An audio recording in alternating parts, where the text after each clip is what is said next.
My name is Chef John Cardona and I'm here to introduce you to your 48-inch Pro Harmony. I'll be talking about our proprietary star burners, our Pedestal star burners.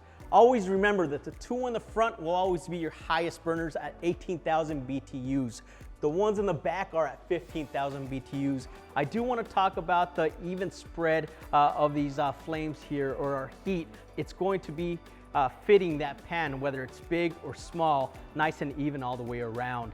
When you have that extra low on, you're going to hear a click go on and off. This is not a defective burner. It's a safety feature technology that we added to it because it's so quiet on that extra low that you won't hear it. So that click will let you know that it's on. So our highest setting on extra low simmer will be 50 seconds on, 10 seconds off. I will use that setting to keep things like saute vegetables, stir fry my rice, maybe some pasta. If I want to walk away for about 20 minutes, keep it nice and hot on that high setting extra low. The extra low simmer on the lowest setting is going to be used for things like bechamel, or if I have something like a hollandaise, or if I'm doing a creme anglaise, sauces that are going to scorch, a chocolate sauce. At that point, I'll use the lowest setting on the extra low simmer.